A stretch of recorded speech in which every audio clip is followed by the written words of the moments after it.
Shalom à vous, que le Seigneur vous bénisse. Je suis le révérend Faveur et en cette soirée, nous aurons encore 1 heure du temps à passer ensemble. Je bénis le Seigneur pour cette opportunité qu'il nous donne de pouvoir être ensemble à cette antenne. Que la grâce et la faveur de l'Éternel soient sur votre vie. Alors, si vous nous prenez, restez à l'écoute jusqu'à la fin de cette émission.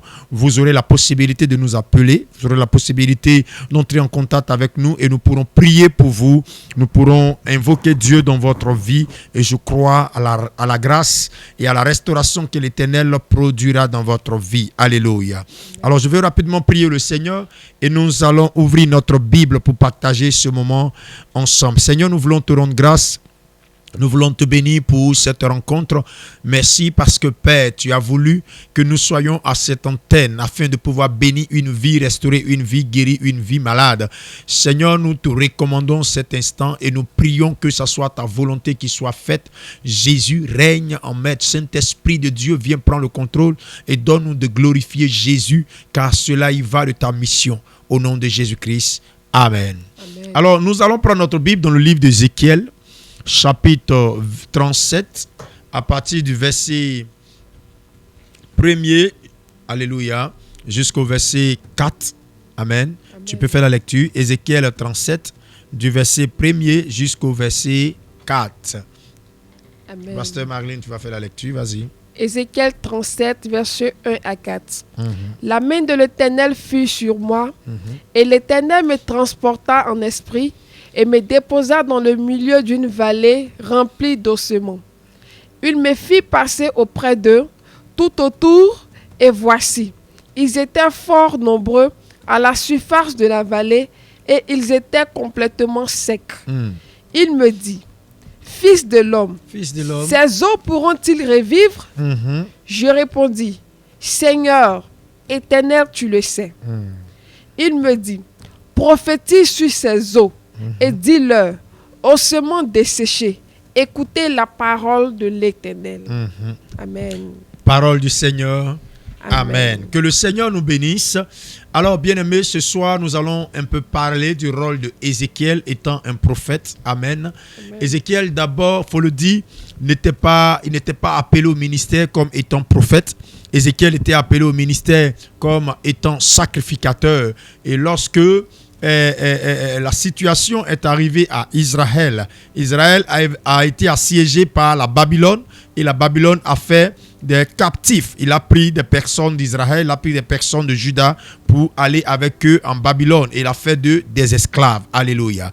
Et ma Bible dit que pendant cette déportation, pendant cette action qui était arrivée, Ézéchiel en faisait partie. Il faisait partie des hommes qui avaient été déportés en Babylone comme étant esclaves. Et Ézéchiel, étant un sacrificateur, va porter maintenant l'habit du prophète. Alléluia. Amen. Parce que étant en Babylone, l'Éternel avait besoin d'un prophète et non d'un sacrificateur. Yes. Le sacrificateur exerçait son rôle de sacrificateur quand il y avait un temple. Et en Israël, le temple avait été détruit. Le temple avait été cassé. Et le peuple d'Israël qui avait été déporté en Babylone n'avait plus de temple parce qu'il se retrouvait devant... ils se retrouvaient dans un pays où ils étaient étrangers, dans un pays où il n'y avait pas le Dieu créateur des cieux et de la terre reconnu dans cet endroit. C'était un autre Dieu qui était adoré et Nebuchadnezzar avait érigé des statues en son nom, à son honneur, qui étaient célébrées, qui étaient vénérées, qui étaient adorées. Alléluia. Amen. Alors le sacrificateur Ézéchiel, n'ayant plus de rôle étant sacrificateur en Babylone, l'Éternel va lui faire porter un autre vêtement. Donc, il sort de la peau de sacrificateur et il rentre maintenant de la peau de prophète, parce que étant prophète, il sera la voix de l'Éternel, il sera la bouche de l'Éternel, il sera les yeux de l'Éternel, il pourra intercéder pour le peuple, il pourra amener le peuple vers Dieu, il pourra connecter encore ce peuple sans espoir, ce peuple dans un tourment, ou ce peuple croyant être abandonné de Dieu, dans l'assurance que Dieu ne les a pas abandonnés, que Dieu ne les a pas laissés, que Dieu ne les a pas quittés. Alléluia. Amen. C'est en cela que Ézéchiel va être choisi. Amen. Il va être choisi par Dieu comme étant le prophète pour apporter cet espoir au peuple d'Israël qui se trouvait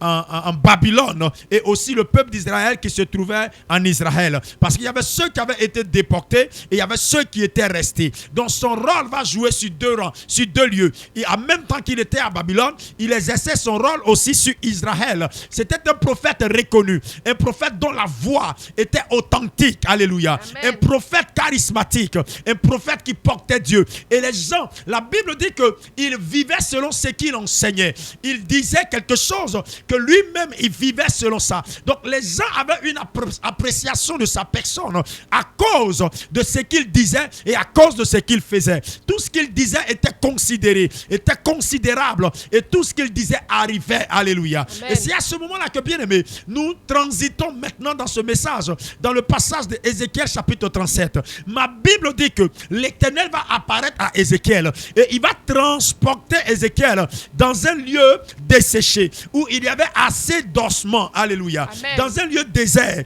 dans un lieu inconnu où il y avait assez d'ossements dans ce lieu. Et le Seigneur fait regarder ces os à Ézéchiel en lui posant la question de savoir, est-ce que les os que nous sommes en train de regarder, est-ce que les os que nous sommes en train de voir, ces os-là peuvent revenir encore à la vie? L'Éternel lui-même pose la question à Ézéchiel. Ça aurait été Ézéchiel qui pose la question au Seigneur Jésus ou au Seigneur notre Dieu. Mais non, loin de là, alléluia. C'est l'Éternel qui pose la question à Ézéchiel.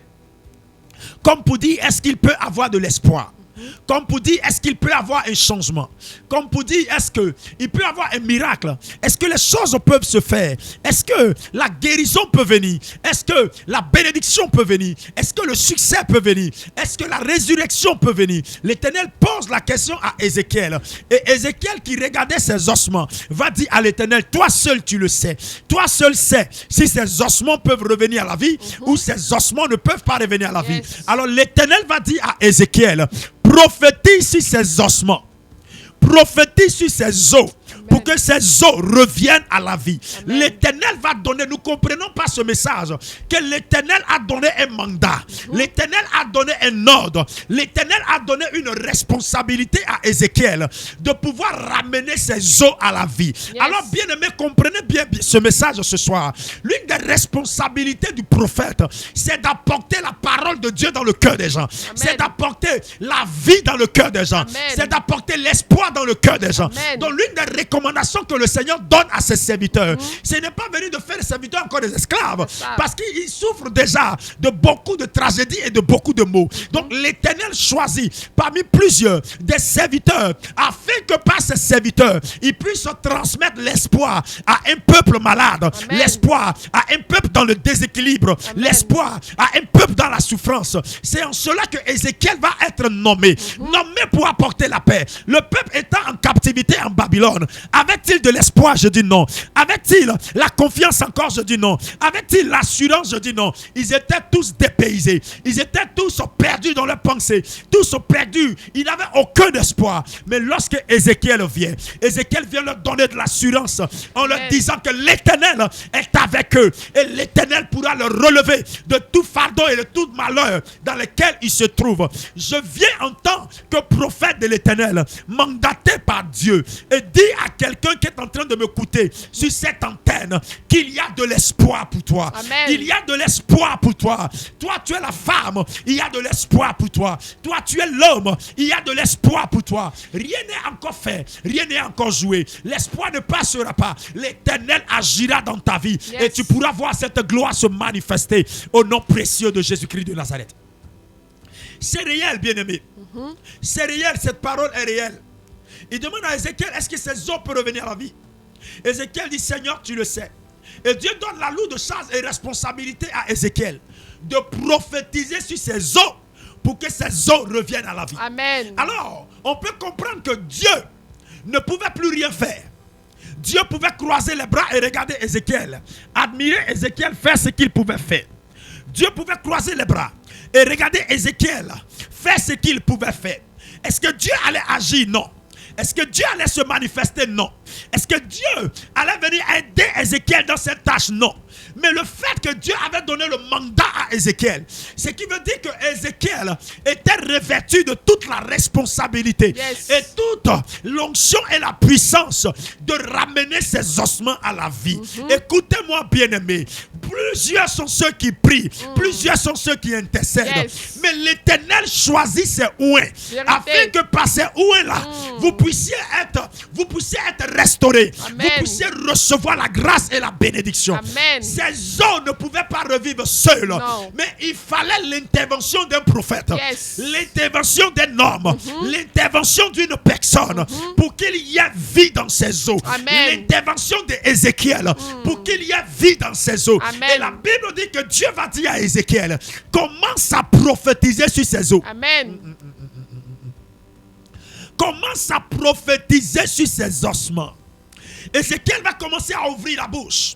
Et il va commencer à déclarer que ces ossements reviennent à la vie. Amen. Et ma Bible dit que ces os qui étaient entassés vont commencer à se reconstituer. Gloire à Il va Dieu. commencer à avoir de la chair. Amen. Il va commencer à avoir sur ces os des nerfs, des veines, des artères. Il va commencer à avoir des organes qui commencent à reprendre vie. Et les choses ont commencé à se reconstituer. Les os qui s'étaient éparpillés ont commencé à se rétracter. Alléluia. Amen. Et il y a une vie qui a commencé à réapparaître. Pourquoi? Parce que Ézéchiel a déclaré. Parce que Ézéchiel a prophétisé. Parce que Ézéchiel a annoncé. Amen. Ézéchiel était la sentinelle qui a été choisi par Dieu pour intercéder pour le peuple en captivité afin de leur donner de l'espoir. Yes. Je viens comme cet espoir pour dire à quelqu'un, tu pleures seul dans le vide et tu crois que l'Éternel t'entend et l'Éternel t'écoute. L'Éternel a déjà placé des ouins. Ce que les gens ne savent pas, c'est ça. Vous savez, vous pouvez être malade. Et suite à cette maladie, vous allez vous retrouver devant un pharmacien de comment on appelle, en bordure de route. On les appelle souvent les vendeurs par terre. Tu vas te retrouver devant ces personnes pour acheter quelques comprimés pour boire. Tu penses avoir bien fait parce que tu as acheté des comprimés pour te donner un peu de la force. Mais quelque temps après, tu constates que le mal s'empire encore. Tu es obligé de retourner à l'hôpital pour aller faire un test. Pourquoi tu vas à l'hôpital? Parce qu'à l'hôpital, il y a des personnes qui ont étudié, qui ont reçu avec tout le temps de leur existence la connaissance adéquate pour pouvoir opérer dans la dimension dans laquelle tu te trouves.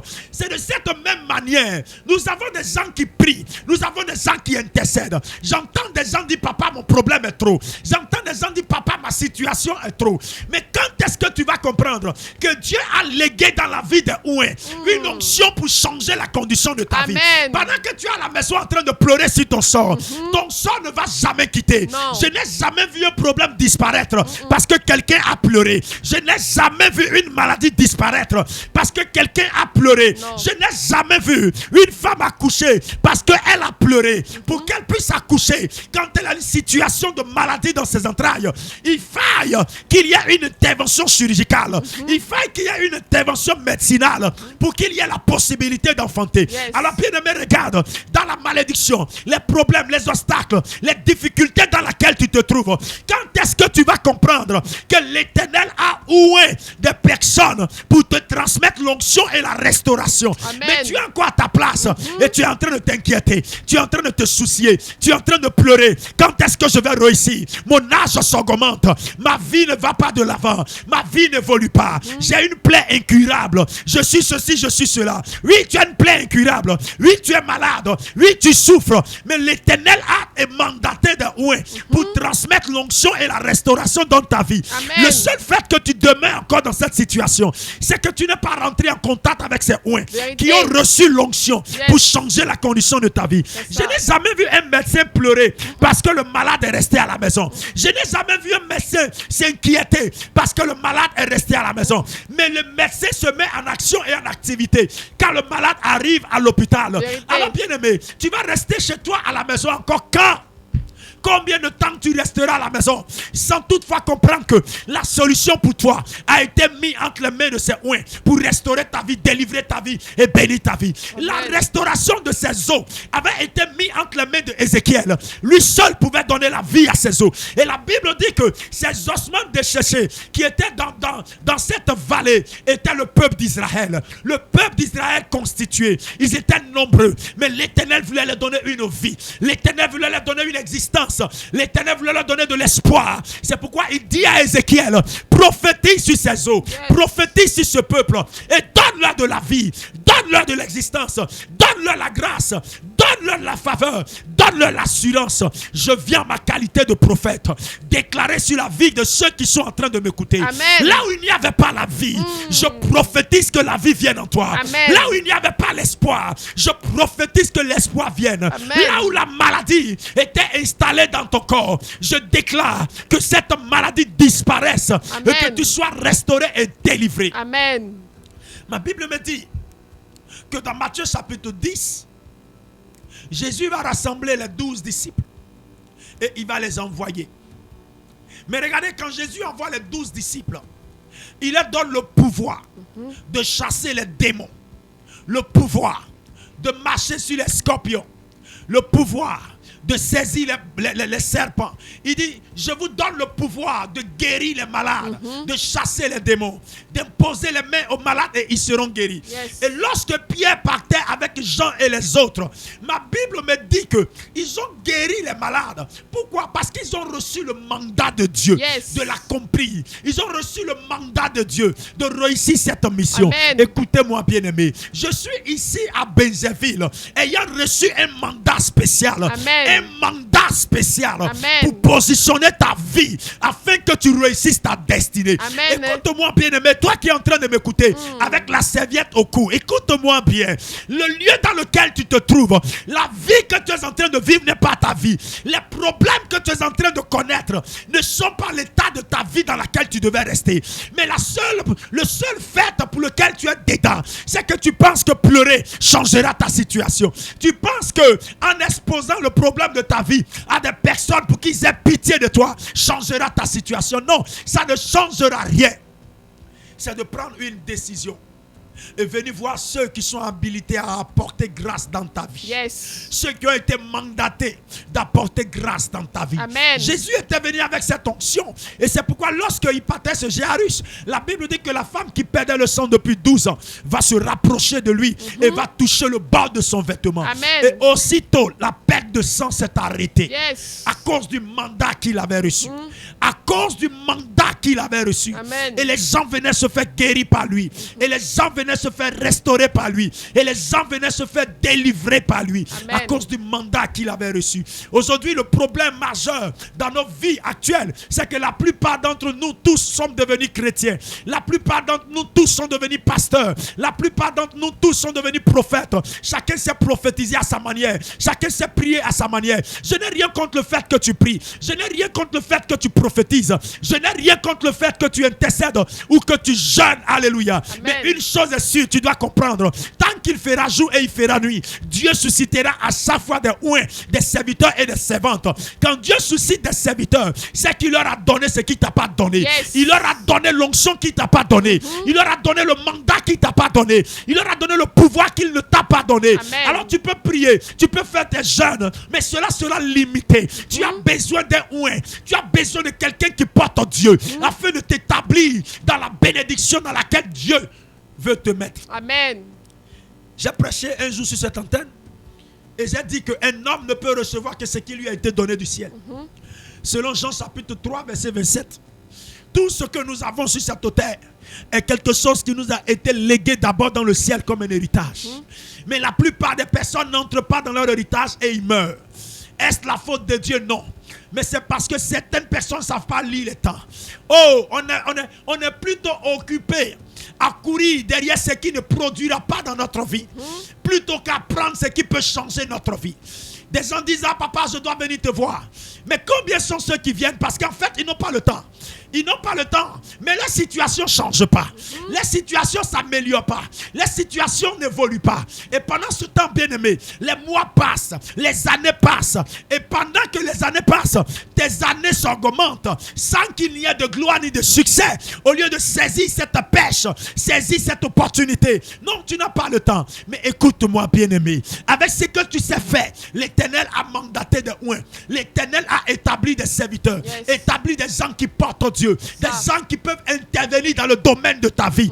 Pour que ce que tu vis se transforme en quelque chose de bien. Amen. Et en quelque chose de bénéfique. Amen. Je connais le Dieu que je sais. Il est puissant, il a tout pouvoir. Amen. Quand il envoie un oint, il lui donne toute la capacité de pouvoir transformer, Amen. de pouvoir apporter et de pouvoir guérir et restaurer. Quand il appelle Ézéchiel dans cette vallée desséchée, Ézéchiel va se permettre de prier sur ses eaux. Si ces eaux desséchées, l'Éternel avait les bras croisés.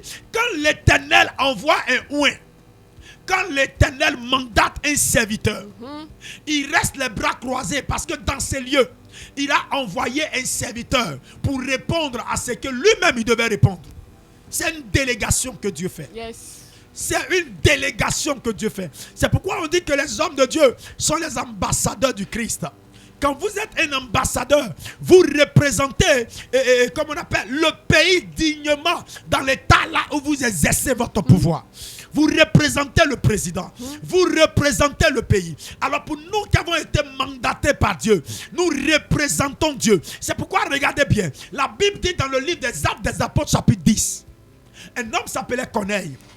Corneille était en train de prier pour sa vie, prier pour sa maison, prier pour sa famille, prier pour tous ceux qui vivaient chez lui. Cependant, quand l'ange vient rencontrer Corneille, il dit: tes aumônes et tes prières sont montées.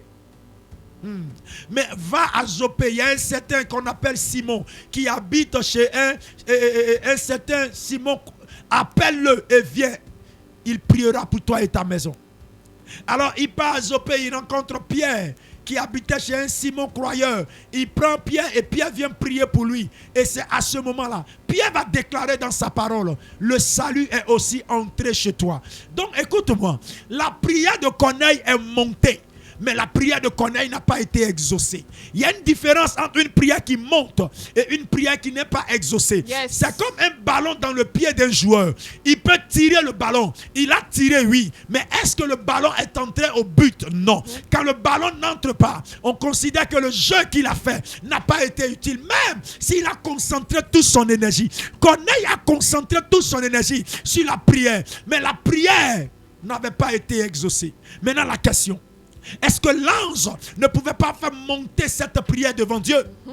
Est-ce que Dieu ne pouvait pas exaucer immédiatement la prière de Corneille? Mais Dieu envoie l'ange et Dieu dit à l'ange: va dire à Corneille que ses aumônes et ses prières sont montées. Mais il faille qu'il fasse venir Pierre pour que Pierre prie pour lui et sa maison. Comme pour dire que quand Dieu délègue des personnes, il croise les bras et il regarde ces personnes-là. C'est à vous de partir vers ceux que Dieu a délégués pour votre bénédiction. C'est à vous de partir vers ceux que Dieu a délégués pour votre changement. Écoutez-moi bien.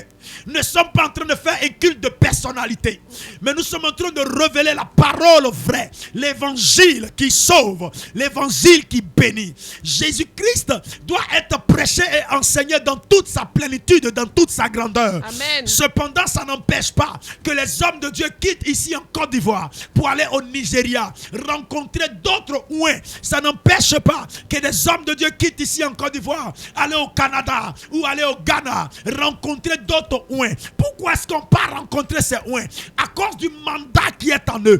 Pourquoi est-ce qu'on ne reste pas dans nos maisons en train de prier, crier à Dieu et que Dieu vienne nous exaucer? Et nous avons besoin d'aller encore nous allier à ces personnes simplement parce qu'ils ont reçu un mandat. Et Dieu ne fera pas ce qu'il a déjà donné à quelqu'un de le faire. C'est pourquoi je vais lancer cet appel. Tu es couché à la maison. Ça fait des années que tu souffres. La solution est devant toi. Saisis-la. Et Dieu va changer les conditions de ta vie. Tu es couché chez toi. Tu es malade. Tu souffres. La solution est devant toi. Tous ceux qui viennent en Christ sont guéris. Tous ceux qui viennent en Christ sont délivrés. Tous ceux qui viennent en Christ sont bénis. Tu n'as pas le temps, c'est vrai. Mais le jour où tu périras dans ce que tu es en train de faire, on te remplacera comme si tu n'avais jamais été, tu n'avais jamais existé. Alors ta vie doit être importante afin que tu saisisses les opportunités que Dieu te donne. Amen. Si tu ne saisis pas ces opportunités, tu vas perdre de ces grandes choses que l'Éternel a réservées et a préparées pour ta destinée. Amen. Est-ce que tu es avec moi ce soir? Que cette grâce te touche. Que cette grâce te localise. Que cette grâce marche pour toi. Amen. Je suis venu ici pour vous parler. Je suis venu ici pour vous dire que Dieu m'a sélectionné pour faire du bien à votre vie. Amen. Dieu m'a sélectionné pour introduire dans votre vie la destinée que Dieu voudrait que vous ayez, pour prendre le chemin de gloire que l'Éternel a tracé pour vous. Et je crois au nom de Jésus-Christ, pour ceux qui s'attacheront à cette prophétie, ceux qui s'attacheront à cette déclaration, verront les choses se transformer dans leur vie. Le malheur va se transformer en bénédiction. Amen. Écoutez, Ézéchiel, c'est un prophète qui a transformé le malheur en bénédiction. C'est un prophète qui est venu changer la donne. C'est pourquoi Ézéchiel pouvait dire, pourquoi on annonce encore aujourd'hui en Israël que les pères ont mangé les raisins et que les dents des enfants ont été agacées. Il dit, on ne dira plus en Israël que les pères ont mangé les raisins et que les dents des enfants ont été agacées. Que celui qui pêche, c'est celui-là qui mourra. Donc l'enfant ne portera plus l'iniquité de son père, ni le père ne portera plus l'iniquité de son enfant. L'enfant vivra selon lui-même et le père vivra selon lui-même. Ézéchiel va venir changer la donne étant prophète. Amen. Pour dire que il peut y avoir un prophète pour annuler la malédiction dans ta vie. On dirait que tu n'as pas compris. J'ai dit, il peut y avoir un prophète pour annuler la malédiction dans ta vie. Amen. Il peut y avoir un prophète pour annuler les paroles sataniques et diaboliques dans ta vie. Amen. Il peut y avoir un prophète pour annuler les malédictions, pour annuler les attaques des bœufs qui te poursuivent, des attaques des chiens qui te poursuivent la nuit. Il peut y avoir un prophète pour annuler tes repas nocturnes. Il peut y avoir un prophète pour annuler ça. Amen. Il peut y avoir un prophète pour t'enlever de là où tu es, pour te repositionner à la tête des rois. Ma Bible dit que Israël manquait de roi, tandis qu'il y avait un roi que Dieu ne voulait plus de lui. Et un homme s'appelait Samuel, c'était un prophète. Pendant qu'il priait, le Seigneur lui dit, va dans la famille d'Isaïe. J'ai trouvé un homme selon mon cœur. Et lorsque le prophète Samuel arrive dans la famille d'Isaïe, Isaïe envoie tous ses enfants. Et on consulte l'Éternel. Aucun de ses enfants n'avait été choisi. Mais Isaïe va encore se rappeler du dernier qui n'avait même pas pensé que c'était lui qui serait le roi, qui avait été désigné par Dieu. Quand il va se souvenir de lui, il va aller le chercher. Et cet homme s'appelait David. Il avait encore 12 ans. Quand il était dans les champs en train de perdre les troupeaux. Et lorsque David arrive, Samuel met l'huile sur sa tête. Et Samuel dit, c'est lui. C'est lui que Dieu a choisi. Amen. Écoutez-moi. Je ne sais pas dans quel bas-fond vous vous trouvez. Mais l'huile du prophète sur votre tête peut vous identifier à la lumière. Amen. Je ne sais pas dans quelle obscurité vous vous trouvez. Mais l'huile du prophète sur votre tête peut vous identifier à la lumière. Amen. Je ne sais pas dans quelle souffrance vous vous trouvez. Mais la parole du prophète dans votre vie peut vous enlever de la souffrance et vous mettre dans le lait et le miel. Amen. La Bible dit, je connais les projets que j'ai formulés pour mes enfants. Yes. Des projets de bonheur et non de malheur. Ces projets peuvent vous arriver. Mais regardez, vous ne voulez pas encore vous approcher du Christ. Vous ne voulez pas vous attacher à ceux que Dieu a envoyés pour vous. Or, ce sont eux que Dieu a établis pour que vous puissiez être restaurés à partir de leur prière pour vous. Amen. Eh bien-aimé, je prie pour toi là où tu es. Que Dieu te visite. Amen. Que Dieu te délivre. Amen. Que Dieu te bénisse. Amen. Que Dieu te restaure. Amen. Je viens comme ce Ézéchiel prophétiser sur ces eaux desséchées. Amen. Là où il n'y avait pas la vie. Là où il n'y avait pas l'espoir. Là où il n'y avait pas la grâce. Là où il n'y avait pas le bonheur. Tandis que je suis en train de parler, je vois ces eaux se reconstituer. Amen. Je vois la vie réapparaître. Amen. Je vois le bonheur réapparaître. Amen. Je vois les grandes choses réapparaître. Amen. Au nom de Jésus-Christ. Amen. Pendant que les gens sont en train de courir pour prendre, je prie que tu viennes aussi prendre ta part. Amen. Tu viennes récupérer ce qui est à toi, afin de pouvoir rendre témoignage des œuvres merveilleuses de l'Éternel, au nom précieux de Jésus-Christ. Il est grand, il est puissant, il est vivant. Il fait de si grandes choses. Il continuera de le faire et ta vie sera bénie. Amen. Que Dieu te bénisse ce soir. Amen. Et que sa grâce repose sur ta vie. C'est ce message que je voulais partager avec toi. Et je crois que depuis ta position, tu as été béni par ce message. Alors si tu as été béni, lève les mains, je prie le Seigneur. Seigneur, je veux te bénir pour la vie de ce peuple. Seigneur, je prie que Dieu de gloire Éternel, tu les envoies dans ta présence. C'est une force qui les attire et les empêche de pouvoir prendre des décisions décisives. Aide-les, Seigneur. Ce n'est pas facile. Pendant qu'il veut s'approcher, le diable se montre fort. Mais que ton pouvoir se mette à l'œuvre afin de détruire l'existence du diable dans leur vie. Amen. Et que tes enfants soient délivrés et entrent dans ta destinée au nom de Jésus-Christ. Amen. Merci parce que tu le fais. Au nom de Jésus, Amen. Amen. Alors, bien-aimés en Christ, je vais ouvrir tout à l'heure l'antenne pour prendre quelques appelants. Mais bien avant ça, je vais vous parler aussi d'un événement que nous organisons au ministère de la parole de foi en eau profonde. Un programme de veillée, un programme de bénédiction, un programme de restauration. Et ce programme de veillée a pour thème l'héritage à l'héritier. Hier, nous avons fait la première veillée. Et le vendredi prochain, nous serons encore à la deuxième veillée. Hier, nous avons été visités par Dieu. Hier, nous avons été bénis. Il y a eu des guérisons, des restaurations, des délivrances. Des gens qui ont été délivrés, des maladies qui ont disparu de façon instantanée, des guérisons physiques et visibles. L'Éternel a fait de grandes choses hier. Amen. Et nous avons été bénis par la parole. Nous avons été bénis par la qualité du message. Alors nous vous invitons. Chaque vendredi de ce mois de juin, l'Éternel m'a révélé que chaque enfant l'appartenant doit posséder l'héritage qu'il lui a donné. Quand vous êtes fils, vous devez jouir de la grâce que Dieu vous donne.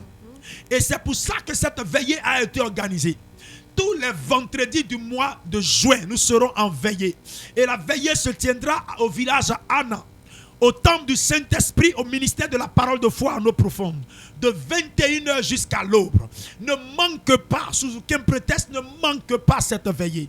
Pour vous qui ne pouvez pas venir à cause des charges, venez à cette veillée et vous recevrez la grâce et la délivrance. Venez avec les malades que vous connaissez. Venez même avec le problème que vous vivez. Le Seigneur sera mis au défi et il vous donnera la solution dans le nom de Jésus. L'une des choses auxquelles je suis rassuré, c'est que vous ne viendrez pas au ministère de la parole de foi en eau profonde et vous retournerez étant encore malade. Yes. Non. Des gens qui ont eu le mal de ventre atroce ont été guéris instantanément hier. Le mal a disparu aux yeux de tout le monde. J'ai dit que tu ne viendras pas malade et retourner malade. Alléluia. Amen. Venez, quel que soit le problème. Tu es malade, tu es paralytique, tu es boiteux, tu as piqué une crise d'AVC. Rien ne va chez toi. Je t'invite à ce programme, à se veiller. Viens prendre ton héritage. Parce que ton héritage n'est pas la maladie.